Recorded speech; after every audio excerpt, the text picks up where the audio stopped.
यहाँ की जो नौजवान जिससे पीड़ित है, प्रताड़ित है, जो रोज धरना पर बैठे हुए हैं, उनके ऊपर आप लाठी चलाते हैं, तो उस पर में बहस होनी चाहिए।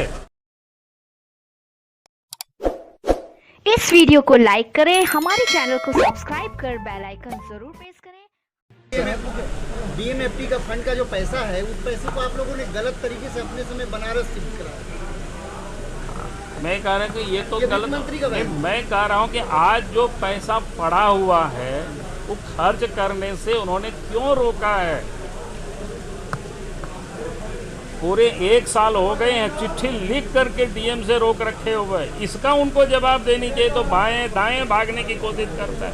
बाबूलाल जी, एक महत्वपूर्ण सवाल है बाबूलाल। हाँ जी, प्रश्नकाल नहीं हुआ आज। अब सरकार भाग रही है जनता की सवालों से। अब ये तो जब राज्य बना था उस समय हम राज्य के मुख्यमंत्री हुआ करते थे, उस समय विधानसभा के अध्यक्ष नामधारी जी होते थे, और हमें आकर के उन्होंने पूछा कि हम चाहते हैं एक दिन नीतिगत विषयों पर मुख्यमंत्री प्रश्नकाल हो, ताकि मुख्यमंत्री विधायकों की सीधे वो जवाब दे, क्योंकि मुख्यमंत्री के पास नीतिगत सवाल देना उनके अधिकार क्षेत्र में आता है। और हमने उस वक्त कहा कि आप इस काम को आसानी से कर सकते हैं, कोई दिक्कत नहीं है। हम भी चाहते हैं कि जनता के सवालों को विधायक जब अगर हमें पूछे तो हम उनको बता सकें, ताकि जनता उन मुद्दों के बारे में जान सके। लेकिन आज जो राज्य में मुख्यमंत्री है, जनता की सवाल के जवाब देने से कोई भाग रही, और इसीलिए सरकार ने उसको विलोपित कर दिया। पर निर्भर करता है जनता की जो ज्वलंत समस्या, उस पर पहले तो बहस होनी चाहिए ना। जो यहाँ कहाँ बहस करने को तैयार है? हम लोग बहस करने के लिए तैयार होता है उस पर। कार्य स्थगन प्रस्ताव तो हमारे विधायकों ने डाला था कि आप इस पर आप बहस कराइए, आप उस पर बहस करने को तैयार नहीं है। जो झूठ का पुलिंदा है उस पर कहता है कि इस पर बहस करिए, उस पर क्या बहस करेंगे? यहाँ की जो नौजवान जिससे पीड़ित है, प्रताड़ित है, जो रोज धरना पर बैठे हुए हैं, उनके ऊपर आप लाठी चलाते हैं, तो उस पर में बहस होनी चाहिए। बजट पिछले साल सरकार ने पास कराया, उस पर कहाँ क्या काम हुआ ये तो आप सबको पता है, सब लोग देख रहे हैं।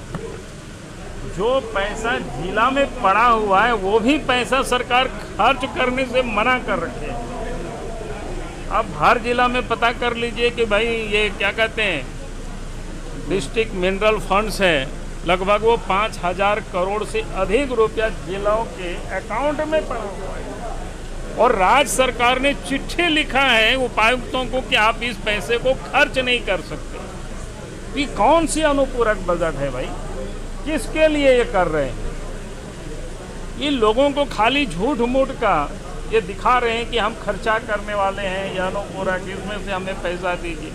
भाई जिसमें उपायुक्त तो स्वतंत्र है उस पैसे को खर्च करने के लिए, उसके लिए राज्य सरकार को कोई परमिशन लेने की जरूरत नहीं है। वहाँ जो जनप्रतिनिधि है उन लोगों के साथ मिल करके उस पैसे को वहाँ के उन क्षेत्रों के विकास में लगानी थी। उस सारे चीज़ों को उन्होंने रोक रखे और ये कह रहे हैं कि अनुपूरक बजट, ये तो बकवास से अधिक और कुछ नहीं। यहाँ के नौजवानों के हित में था और इस सरकार ने उसी निर्णय को रद्द कर दिया। सरकार तो कह रही बाबूलाल जी कि इसी बजट सत्र में वो नियोजन नीति लेकर आएगी। हमने कहा कि जब पहले सरकार को और जिन लोगों ने जो कंप्लीट किया था, अब उनके साथ तो आप क्या कर रहे हैं? फांसी पर आप उनको तो चढ़ा दिए।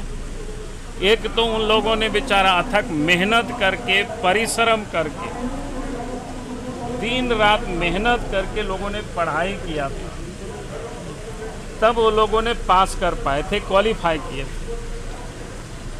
और अब तो 4-5 साल तो ऐसे ही उन लोगों का लेट हो गया था। अब उनका तो एज भी ओवर हो चुका। उन लोगों की कौन सी गुनाह थी कि आपने उन लोगों का पूरी की पूरी वैकेंसी को रद्द कर दिया? भाई ये समझ सकते हैं, जिन लोगों ने एग्ज़ाम नहीं लिखा होगा, जिन लोगों ने कोई नहीं पूरा किया होगा, उसको रद्द करते तक तो हम लोग समझ सकते थे। लेकिन जिन लोगों ने सब कुछ पूरे कर लिया, सिर्फ उनको नियुक्ति पत्र देना ही बचा हुआ था। और उस समय सरकार ने बिना वजह के उसको रद्द किया है। हम लोग तो इतना ही मांग करते हैं कि आपने जो रद्द किया है उसको आप पुनः बहाल करिए और उन नौजवानों को जिन लोगों ने इतना मेहनत किया उनको नियुक्ति पत्र दीजिए। इतना ही तो मांग। बाबूलाल जी, पूरे प्रदेश में आप देख रहे होंगे कि नौजवान उद्वेलित हैं। जो सरकार का काम था लोगों को रोजगार देने का, अब रोजगार देने के बदले जिन लोगों ने रोजगार के लिए सभी प्रकार की पात्रता अर्जित की, अब उन लोगों के भी रोजगार को सरकार ने छीन लिया। पिछले दिनों आप सब ने जानते हैं कि पंचायत सेवक का सब प्रक्रिया पूरी हो चुकी है। बेचारा इतना मेहनत करके